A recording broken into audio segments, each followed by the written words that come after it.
Hello guys, अभिनव info में आपका स्वागत है। मेरा नाम है अभिनव सिंह। चलिए शुरू करते हैं। दोस्तों, अगर बिहार में नौकरी का इंतजार कर रहे हैं तो उम्मीदवार के लिए बड़ी खुशखबरी है। बिहार सरकार ने कार्यालय परिचारिका ऑफिस अटेंडेंस के पदों पे नई भर्ती के लिए ऑनलाइन प्रक्रिया शुरू कर दी गई है। इसमें आप यहाँ देख सकते हैं योग्यता केवल न्यूनतम योग्यता यहाँ से आपको 10वीं पास मांगा गया है और आपका एज कम से कम 18 से 37 वर्ष होना चाहिए। और यहाँ पे आपको आवेदन शुल्क सिर्फ ओबीसी, एससी, एसटी एंड सभी के लिए समान रखा गया है, यानी मात्र 100 रुपये। चलिए हम इसमें आपको बताते हैं कि आप लोग कैसे अपना स्टेप बाय स्टेप फॉर्म को ऑनलाइन कर सकते हैं। चलिए शुरू करते हैं। आपको हम यहाँ इस वीडियो के डिस्क्रिप्शन में वहाँ पे लिंक प्रोवाइड कर देंगे। आप वहाँ से जाके अपना रजिस्ट्रेशन फॉर्म को फिलअप कर सकते हैं, यानी डायरेक्ट इस साइट पे आ सकते हैं।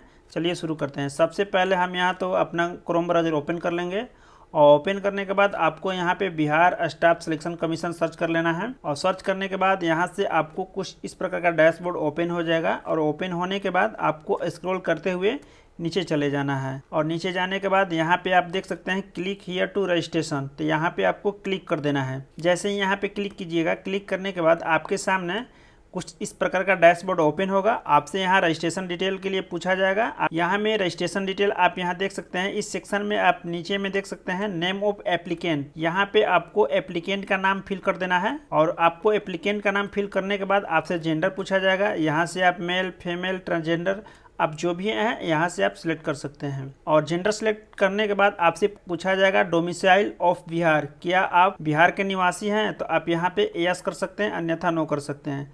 चलिए हम यहाँ पे बिहार के निवासी हैं, इसलिए हम यहाँ से यस कर देंगे। और यस करने के बाद यहाँ पे आपसे पूछा जाएगा कैटेगरी यानी श्रेणी, यानी किस कैटेगरी से आते हैं। आप यहाँ पे जनरल फिल कर सकते हैं और यहाँ पे आप एसी हैं तो एसी कर सकते हैं, और आप यहाँ पे एसटी है तो एसटी कर सकते हैं, और आप यहाँ पे ईबीसी हैं तो ईबीसी कर सकते हैं, बीसी हैं तो बीसी कर सकते हैं। अगर आप जनरल हैं, अगर आपके पास ईडब्ल्यूएस है तो आप यहाँ ईडब्ल्यूएस वाला सेक्शन सिलेक्ट कर सकते हैं। चलिए हम यहाँ पे कोई भी यहाँ पे सिलेक्ट कर लेते हैं, बीसी सिलेक्ट कर लेते हैं। बीसी सिलेक्ट करने के बाद आपसे पूछा जाएगा कास्ट सर्टिफिकेट यानी जात, यानी आप किस जात से बिलोंग करते हैं, आपको यहाँ से अपने अनुसार सिलेक्ट कर देना है। चलिए हम यहाँ पे सिलेक्ट कर लेते हैं। और सिलेक्ट करने के बाद यहाँ से आपसे पूछा जाएगा क्या आप क्रीमी लेयर रहित से संबंधित हैं। अगर आपके पास एनसीएल है, बीसी हैं तो आपके पास एनसीएल होना चाहिए। अगर आप ईडब्ल्यूएस हैं तो आपके पास ईडब्ल्यूएस होना चाहिए। चलिए हम यहाँ पे बीसी सिलेक्ट किए हैं, इसलिए हमसे यहाँ पे नॉन क्रीमी लेयर यानी एनसीएल मांगा जा रहा है। अगर आप एससी सिलेक्ट करेंगे तो आपसे यहाँ पे जाति मांगा जाएगा यानी कास्ट सर्टिफिकेट। चलिए हम यहाँ पे, अगर मेरे पास एनसीएल है तो इसलिए हम यहाँ पे यस कर देंगे। और यस करने के बाद are you person with disability, आपसे यहाँ पे पूछा जा रहा है क्या आप दिव्यांग हैं, तो यहाँ पे आप यस कर सकते हैं, अन्यथा आप इसको नो कर दीजिएगा। और नो करने के बाद आप यहाँ स्क्रॉल करके नीचे चले जाना है। आप यहाँ देख सकते हैं आपसे पूछा जा रहा है are you an ex serviceman, क्या आप एक सर्विसमैन हैं, यानी क्या आप भूतपूर्व सैनिक हैं, तो यहाँ पे आप यस कर सकते हैं, अन्यथा नो कर सकते हैं। चलिए हम यहाँ पे नो कर लेते हैं। और उसके बाद आपसे पूछा जा रहा है क्या आप बिहार सरकार, यस कर देना है। अगर नहीं किए हैं तो आपको यहाँ पे नो कर देना है। और नो करने के बाद आपसे पूछा जाएगा क्या आप बिहार सरकार के कर्मचारी हैं जिन्होंने कम से कम 3 साल तक नियमित एवं रेगुलर सेवा दी है। तो अगर आप दिए हैं तो यस कर सकते हैं, अन्यथा आपको यहाँ पे नो कर देना है। और नो करने के बाद आपसे यहाँ पे पूछा जाएगा number of attempt after Bihar government, Bihar सरकार कर्मचारी के बाद प्रयासों की संख्या कितनी है, आप यहाँ पे अपने अनुसार दर्ज कर सकते हैं, अन्यथा इसको यहाँ पे 0 कर सकते हैं। और उसके बाद आपसे यहाँ पे पूछा जाएगा मोबाइल नंबर, यानी आपको यहाँ पे मोबाइल नंबर फिल कर देना है। और फिल करने के बाद आपसे यहाँ पे कन्फर्म मोबाइल नंबर पूछा जाएगा। वही नंबर जो आप फर्स्ट कॉलम में फिलअप किए हैं वही सेम टू सेम दूसरे में फिलअप कर देना है। और फिलअप करने के बाद आपसे ईमेल आईडी पूछा जाएगा और ईमेल आईडी को आपको यहाँ पे फिलअप कर देना है। ईमेल आईडी को फिलअप करने के बाद यहाँ पे कन्फर्म ईमेल आईडी फिलअप करना है, यानी फिर से आपको वही ईमेल आईडी फिल कर देना है। और फिल करने के बाद यहाँ पे आपको डेट ऑफ बर्थ चूज कर लेना है। और चूज करने के बाद यहाँ से आपको स्क्रॉल करते हुए नीचे जाना है। और नीचे जाने के बाद आप यहाँ पे देख सकते हैं कैप्चा कोड सेक्शन में, आप यहाँ देख सकते हैं कैप्चा कोड। यहाँ पे आपको खाली स्थान यानी ब्लैंक्स में यहाँ पे आपको कैप्चा कोड को फिलअप कर देना है। फिलअप करने के बाद यहाँ से आपको सेव एंड कंटिन्यू वाले ऑप्शन पे क्लिक कर देना है। चलिए हम यहाँ पे सारा डिटेल को फिलअप करके कंटिन्यू वाले ऑप्शन पे क्लिक करते हैं। आप यहाँ देख सकते हैं हमने सारा डिटेल को फिलअप कर दिया है और फिलअप करने के बाद यहाँ पे कैप्चा कोड को भी फिलअप कर दिया है और फिलअप करने के बाद हम यहाँ पे सेव एंड कंटिन्यू वाले ऑप्शन पे क्लिक करेंगे। जैसे ही कंटिन्यू वाले ऑप्शन पे क्लिक करेंगे आप यहाँ देख सकते हैं you are sure to submit as detail change in personal detail will not be allowed after submit. अगर आपको लगता है कि मेरा इसमें कुछ टेक है तो आप यहाँ से सुधार कर सकते हैं कैंसिल करके, अन्यथा आपको लगता है कि आपका सही है तो यहाँ से आप सबमिट करके आगे बढ़ सकते हैं, क्योंकि आगे आप बढ़ने के बाद आपका सुधार नहीं होगा। चलिए हम यहाँ पे ओके कर लेते हैं, मेरा सही है। आपको यहाँ से सारा डिटेल को बारी बारी से यहाँ से बारीकी से मिला लेना है। मिलाने के बाद अगर आपको लगता है कि मेरा गलत है तो आप एडिट वाले ऑप्शन पे जाके अपना सुधार कर सकते हैं। अगर लगता है कि आपको सही है तो आपको कन्फर्म एंड नेक्स्ट वाले ऑप्शन पे क्लिक कर देना है। चलिए हम यहाँ कन्फर्म एंड नेक्स्ट वाले ऑप्शन पे क्लिक करते हैं। क्लिक करने के बाद यहाँ से आपसे फिर एक पॉपअप आएगा, आपसे पूछा जा रहा है कि आप सही डिटेल भरे हैं, तो हम यस, तो इसलिए हम यहाँ पे ओके कर देंगे। और ओके करने के बाद आप यहाँ देख सकते हैं हमारा डैशबोर्ड कुछ इस प्रकार का ओपन हो चुका है। आपको यहाँ एक मैसेज आएगा, your registration number and password have been send to your registered email ID and mobile number. आपको यहाँ पे दिख जाएगा your registered email and mobile number. आपको यहाँ पे रजिस्ट्रेशन नंबर भी दिख जाएगा और इसको हम यहाँ से कॉपी कर लेंगे या आपको हम यहाँ से सेव कर लेंगे। हम यहाँ से नीचे में जाके यहाँ पे क्लिक हियर फॉर लॉगिन वाले ऑप्शन पे क्लिक करेंगे। जैसे ही लॉगिन वाले ऑप्शन पे क्लिक करेंगे आपसे यहाँ पूछा जाएगा रजिस्ट्रेशन नंबर, यहाँ से आपको पासवर्ड फिलअप कर देना है और यहाँ से आपको कैप्चा कोड को फिलअप करके लॉगिन कर देना है। चलिए हम यहाँ पे registration number and password fill up कर लेते हैं। आप यहाँ देख सकते हैं हमने रजिस्ट्रेशन नंबर एंड पासवर्ड को फिलअप कर दिया है। फिलअप करने के बाद यहाँ से हम कैप्चा कोड को भी फिलअप कर दिए हैं और फिलअप करने के बाद यहाँ से हम लॉगिन वाले ऑप्शन पे क्लिक करेंगे। जैसे ही लॉगिन वाले ऑप्शन पे क्लिक करेंगे आपको यहाँ मैक्सिमम 6 स्टेप पूरा करना है। सबसे पहले आप यहाँ देख सकते हैं पर्सनल डिटेल। चलिए हम इसको स्क्रॉल करते नीचे जाएंगे। नीचे जाने के बाद आप यहाँ पे देख सकते हैं पर्सनल डिटेल। पर्सनल डिटेल में आप यहाँ पे देख सकते हैं नेम ऑफ एप्लीकेंट। यहाँ पे आप एप्लीकेंट का नाम देख सकते हैं और यहाँ पे आपको अपने फादर्स नेम फिलअप कर देना है। यहाँ पे आप देख सकते हैं यानी पिताजी का नाम फिलअप कर देना है। पिताजी का नाम फिलअप करने के बाद आपसे पूछा जाएगा मदर्स नेम। यहाँ पे अपने माताजी का नाम फिलअप कर देना है और यहाँ पे आपसे नीचे में पूछा जा रहा है जेंडर, आप यहाँ देख सकते हैं। और यहाँ पे आप डोमिसाइल ऑफ बिहार स्टेट, आप यहाँ पे यस किए हैं रजिस्ट्रेशन के समय तो आपको यहाँ यस दिख जाएगा।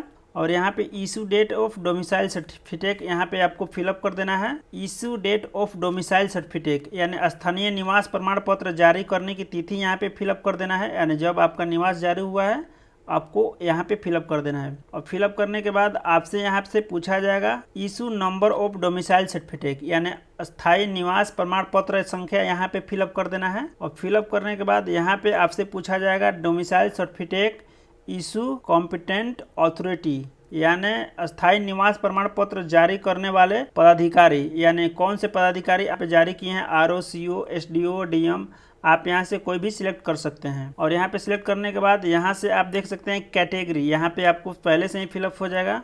और यहाँ पे आप अपना कास्ट रजिस्ट्रेशन करते समय फिलअप किए थे, आपको यहाँ पे देखने के लिए मिल जाएगा। क्या आप क्रीमी लेयर रहित से संबंधित है तो आपको यहाँ पे यस दिख जाएगा। और यहाँ पे आपको क्या करना है देख सकते हैं आप लोग, यहाँ पे EBC, BC, NCL certificate number या एससी या ST caste certificate number, EWS certificate number आपको यहाँ पे फिलअप कर देना है अपने अनुसार। चलिए हम यहाँ पे बीसी सिलेक्ट किए हैं और इसमें हम नॉन क्रीमिलियर यानी एनसीएल सेलेक्ट किए हैं तो इसके लिए हम यहाँ पे एनसीएल फिलअप कर देंगे। अगर आप एसी एसटी से हैं तो आप लोग यहाँ पे कास्ट सर्टिफिकेट, अगर आप एसी एसटी से हैं तो आप लोग यहाँ पे कास्ट सर्टिफिकेट नंबर को फिलअप कर दीजिएगा। अगर आप ईडब्ल्यूएस से हैं तो आप लोग यहाँ पे ईडब्ल्यूएस सर्टिफिकेट नंबर फिल कर सकते हैं। फिल करने के बाद आपसे यहाँ पे पूछा जाएगा इश्यू डेट ऑफ सर्टिफिकेट यानी प्रमाण पत्र जारी करने की तिथि आपको यहाँ पे फिलअप कर देना है। और फिलअप करने के बाद यहाँ से आपसे पूछा जाएगा प्रमाण पत्र जारी करने वाले पदाधिकारी का नाम यानी पदाधिकारी का पद यहाँ पे सिलेक्ट कर लेना है। सीओ, आरओ, एसडीओ, डीएम यहाँ से आपको सिलेक्ट कर लेना है। सिलेक्ट करने के बाद आप यहाँ से नीचे में देख सकते हैं you are a person with disability, यहाँ पे आपका नो रह जाएगा। यहाँ पे नेचुरल डिसेबिलिटी नो, यहाँ पे आप अपने अनुसार यहाँ पे देख लीजिएगा। मिलाने के बाद आपको यहाँ पे स्क्रॉल करते हुए नीचे चले जाना है। आपसे यहाँ पे पूछा जाएगा क्या आप स्वतंत्रता सेनानी के आश्रित हैं, वार्ड ऑफ फ्रीडम फाइटर, यहाँ पे आप यस कर सकते हैं अन्यथा नो कर सकते हैं। चलिए हम यहाँ पे नो कर देंगे। आपसे पूछा जाएगा नेशनलिटी यानी राष्ट्रीयता, आपको यहाँ पे इंडियन सिलेक्ट कर लेना है। और सिलेक्ट करने के बाद क्या आपके पास आधार कार्ड है तो आप यस कर सकते हैं, अगर आपके पास नहीं हो तो नो कर सकते हैं। चलिए हमारे पास है तो इसलिए हम इसको यस कर देंगे। और यस करने के बाद यहाँ पे आपसे पूछा जाएगा आधार कार्ड संख्या, यहाँ पे आपको आधार कार्ड का नंबर फिल कर देना है। और फिल करने के बाद type of photo ID proof, आपको फोटो पहचान पत्र का प्रकार चूज कर लेना है। यहाँ पे voter ID, driving licence, PAN card, passport, Aadhaar, आपके पास जो भी है आप यहाँ पे सिलेक्ट कर सकते हैं। और करने के बाद यहाँ से आपके पूछा जाएगा पहचान प्रमाण पत्र संख्या, यहाँ से आपको आईडी प्रूफ नंबर फिल कर देना है। अगर आपके पास आधार कार्ड है तो आपको दोनों में यहाँ पे और यहाँ पर भी आपको आधार कार्ड फिल कर देना है। और आपसे पूछा जाएगा identification mark of the candidate, यानी उम्मीदवार के पहचान चिन्ह यहाँ पे फिलअप कर देना है। और फिलअप करने के बाद आपसे पूछा जाएगा you have every hand dashboard the any competitive exam, क्या आपको कभी किसी प्रतियोगी परीक्षा से यानी वांछित यानी अयोग्य घोषित किया गया है, तो आपको यहाँ से अगर किया गया है तो यस कर सकते हैं, अन्यथा इसको नो कर दीजिए। और यहाँ पे आप नीचे में देख सकते हैं, यहाँ पे आप देख सकते हैं कोरेस्पोंडेंस एड्रेस, पत्राचार का पता, यहाँ पे एड्रेस आपको अपना फिलअप कर देना है। यहाँ पे आपको विलेज नेम फिलअप कर देना है। यहाँ पे आपको पुलिस स्टेशन फिलअप कर देना है। पोस्ट ऑफिस, यहाँ आपको अपना डाकघर ऑफिस फिलअप कर देना है। फिलअप करने के बाद यहाँ पे स्टेट यानी राज्यों को यहाँ पे सिलेक्ट कर लेना है। यहाँ से आपको राज्य सिलेक्ट करने के बाद आपसे पूछा जाएगा डिस्ट्रिक्ट यहाँ से सिलेक्ट कर लेना है। आप जिस भी डिस्ट्रिक्ट से हैं, डिस्ट्रिक्ट सिलेक्ट करने के बाद आपसे यहाँ पे पिन कोड पूछा जाएगा, आप लोग यहाँ से पिन कोड फिलअप कर दीजिएगा। फिलअप करने के बाद अगर आपका कोरेस्पोंड एड्रेस यानी परमानेंट एड्रेस दोनों एक ही हैं तो आपको सेम एज वाले ऑप्शन पे क्लिक कर देना है। और क्लिक करने के बाद आपको यहाँ पे सबमिट कर देना है। चलिए हम यहाँ पे सारा डिटेल को फिलअप कर लेते हैं। आप यहाँ देख सकते हैं हमने सारा डिटेल को फिलअप कर दिया है। अब फिलअप करने के बाद यहाँ पे सबमिट वाले ऑप्शन पे क्लिक करेंगे। चलिए हम यहाँ पे क्लिक करते हैं। जैसे ही क्लिक करेंगे, क्लिक करने के बाद डिटेल है पर्सनल डिटेल, वो सबमिट हो जाएगा। अगर आप पेमेंट कर देते हैं तो आप इसमें एडिट नहीं कर सकते हैं। अगर आपको इसमें कोई डाउट लग रहा है तो आप यहाँ पे क्लिक हियर फॉर एडिट वाले ऑप्शन पे जाके आप अपना एडिट यानी सुधार सकते हैं। आपको सारा डिटेल को यहाँ पे वेरीफाई कर लेना है। और वेरीफाई करने के बाद आपको यहाँ से नेक्स्ट वाले ऑप्शन पे प्रोसीड फॉर पेमेंट वाले ऑप्शन पे क्लिक कर देना है। हमने यहाँ से सारा डिटेल को फिर से वेरीफाई कर लिया है। और वेरीफाई करने के बाद हम यहाँ पे प्रोसीड फॉर पेमेंट वाले ऑप्शन पे क्लिक करेंगे। चलिए हम यहाँ पे पेमेंट के लिए प्रोसीड फॉर पेमेंट वाले ऑप्शन पे क्लिक करेंगे। जैसे ही क्लिक करेंगे, क्लिक करने के बाद आपके सामने कुछ इस प्रकार का डैशबोर्ड ओपन हो जाएगा। और ओपन होने के बाद आपसे यहाँ पे प्रोसीड करने के बाद आप यहाँ देख सकते हैं हमारा पेमेंट डिटेल वाला ऑप्शन ओपन हो चुका है। और ओपन होने के बाद आप यहाँ पे अपना registration number, applicant name, applicant father name आदि सभी यहाँ पे देख सकते हैं। और यहाँ पे आप देख सकते हैं पेमेंट बैंक यानी भुगतान, यहाँ से हम लोग ऑनलाइन करेंगे। और यहाँ पे रजिस्ट्रेशन फी आपका पंजीकरण शुल्क यहाँ पे 100 रुपये रखा गया है। और यहाँ पे आप पेमेंट बैंक यानी बैंक के द्वारा भुगतान करना चाहते हैं, SBI, ICI। चलिए हम यहाँ पे SBI वाला सिलेक्ट कर लेते हैं। SBI वाला सिलेक्ट करने के बाद यहाँ पे प्रोसेस ऑनलाइन पेमेंट वाले ऑप्शन पे क्लिक करेंगे। और यहाँ से हम ओके कर देंगे। ओके करने के बाद आपके सामने यहाँ पे डेबिट कार्ड, क्रेडिट कार्ड से आप अपना पेमेंट कर सकते हैं। SBI क्रेडिट कार्ड से आप यहाँ पे पेमेंट कर सकते हैं। और आप यहाँ से इंटरनेट बैंकिंग से भी अपना पेमेंट कर सकते हैं। चलिए हम यहाँ पे UPI वाला ऑप्शन सेलेक्ट कर लेते हैं। UPI वाला ऑप्शन सेलेक्ट करने के बाद यहाँ से आप इंटर UPI ID डाल के भी पेमेंट कर सकते हैं। चलिए हम यहाँ पे QR कोड के द्वारा पेमेंट कर लेते हैं। आप यहाँ देख सकते हैं हमने अपना पेमेंट कर दिया। पेमेंट करने के बाद यहाँ पे हमारा your online payment has been successfully यानी हो चुका है। आप यहाँ देख सकते हैं। इसको हम यहाँ स्क्रॉल करते हुए नीचे जाएंगे। और नीचे जाने के बाद यहाँ से हम प्रिंट पेमेंट स्लिप को यहाँ से प्रिंट कर लेंगे। और प्रिंट करने के बाद यहाँ से सेव एंड नेक्स्ट वाले ऑप्शन पे क्लिक करेंगे। चलिए हम यहाँ से अपना सेव एंड नेक्स्ट वाले ऑप्शन पे क्लिक करते हैं। जैसे ही यहाँ पे सेव एंड नेक्स्ट वाले ऑप्शन पे क्लिक करेंगे, आपके सामने यहाँ पे ओपन हो जाएगा एडुकेशन क्वालिफिकेशन। आप यहाँ देख सकते हैं हमारा यहाँ पे 10th का यहाँ पे जो सब्जेक्ट है आप यहाँ से अपना फिल कर सकते हैं। और उसके बाद यहाँ से आप जिस भी बोर्ड या यूनिवर्सिटी से 10th क्लास पास किए हैं आपको यहाँ पे बोर्ड यहाँ पे फिल कर देना है। फिल करने के बाद बोर्ड या यूनिवर्सिटी के बाद आपसे पूछा जा रहा है टोटल मार्क्स, यहाँ पे कुल अंक यानी आपके मैट्रिक के मार्कशीट में मैक्सिमम यानी अधिकतम अंक कितना है, कितने नंबर का होता है, तो आपको यहाँ से फिल कर दीजिएगा। और फिल करने के बाद यहाँ से आपसे पूछा जाएगा ऑब्टेनेंस मार्क्स यानी आपने मैट्रिक में कितना नंबर प्राप्त किया है वो आपको यहाँ पे फिल कर देना है। फिल करने के बाद यहाँ से ऑटोमेटिक परसेंटेज कैलकुलेट हो जाएगा और यहाँ पे मार्कशीट या सर्टिफिकेट नंबर यहाँ पे फिल कर देना है। आपको यहाँ पे सर्टिफिकेट, मार्कशीट नंबर या सर्टिफिकेट नंबर आपको यहाँ से फिल कर देना है। फिल करने के बाद आपसे पूछा जाएगा सर्टिफिकेट इशू डेट या मार्कशीट इशू डेट, आपको उत्तीर्ण करने की तिथि यहाँ पे फिल कर देना है। अब फिल करने के बाद यहाँ पे सबमिट कर देना है। चलिए हम यहाँ पे अपना सारा डिटेल को फिलअप कर लेते हैं। फिलअप करने के बाद यहाँ से हम सबमिट करेंगे। चलिए हम यहाँ पे सबमिट करते हैं और सबमिट करने के बाद क्या आप चेंज करना चाहते हैं तो आप यहाँ ओके करके चेंज कर सकते हैं। हमको चेंज नहीं करना है इसलिए हम यहाँ से ओके कर दें। आप यहाँ देख सकते हैं ओके करने के बाद हमारा डैशबोर्ड ओपन हो चुका है। यहाँ पे आ गया है कि click here for edit detail. क्या आप यहाँ से अपना डिटेल एडिट करना चाहते हैं तो आप यहाँ से जाकर एडिट कर सकते हैं, यानी ब्लू वाले लिंक पे क्लिक करके। अगर आप एडिट नहीं करना चाहते हैं तो आपको यहाँ से सेव एंड नेक्स्ट वाले ऑप्शन पे क्लिक कर देना है। जैसे ही आप सेव एंड नेक्स्ट वाले ऑप्शन पे क्लिक कीजिएगा आपका जो डिटेल है एडिट नहीं हो पाएगा। इसलिए अपना अगर कोई भी गलत है इसमें तो आप एडिट कर सकते हैं। इसलिए मेरा इसमें कोई गलत नहीं है, मैं इसको सेव एंड नेक्स्ट वाले ऑप्शन पे क्लिक करूंगा। चलिए यहाँ पे क्लिक करते हैं। सेव एंड नेक्स्ट वाले ऑप्शन पे क्लिक करने के बाद आपसे यहाँ से पूछा जाएगा अपलोड रिक्वायर्ड इमेज। यहाँ से अपना पासपोर्ट साइज रिसेंटली यानी हाल ही का फोटोग्राफ यहाँ पे अपलोड कर देना है और उसको जेपीजी फॉर्मेट में रखना है आपको यहाँ पे। और यहाँ पे आपको इंग्लिश में सिग्नेचर अपलोड कर देना है और यहाँ पे आपको नीचे में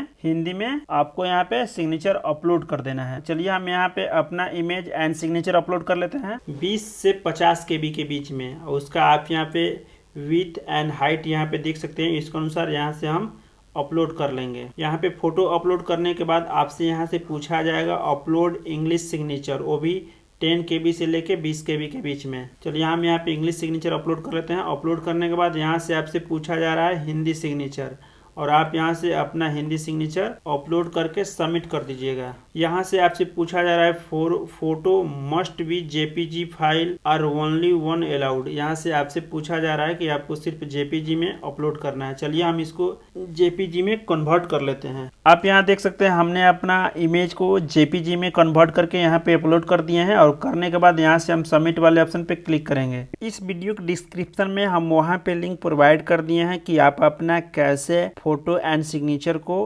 कस्टमाइज कर सकते हैं। चलिए हम यहाँ पे सबमिट करते हैं और सबमिट करने के बाद यहाँ से हम ओके कर देते हैं। और ओके करने के बाद यहाँ पे आप देख सकते हैं you have uploaded image successfully. मेरा यहाँ पे photo and signature upload successfully हो चुका है। अगर आपको इसमें किसी गलत तरीके से किसी और का फोटो अपलोड हो जाता है तो आप यहाँ से री अपलोड फोटो एंड सिग्नेचर वाले ऑप्शन पे क्लिक कर सकते हैं। चलिए हम यहाँ पे सेव एंड नेक्स्ट वाले ऑप्शन पे क्लिक करेंगे। जैसे ही सेव एंड नेक्स्ट वाले ऑप्शन पे क्लिक करेंगे आपके सामने लाइव फोटो का यहाँ पे और यहाँ से आपको लाइव फोटो अपलोड करना है। आप यहाँ देख सकते हैं हमने अपने मोबाइल से यहाँ पे लाइव फोटो को अपलोड कर लिया है। अपलोड करने के बाद यहाँ पे हम चेक बॉक्स को यहाँ पे टिक कर लेंगे और टिक करने के बाद यहाँ से हम फाइनल सबमिट वाला ऑप्शन क्लिक कर देंगे।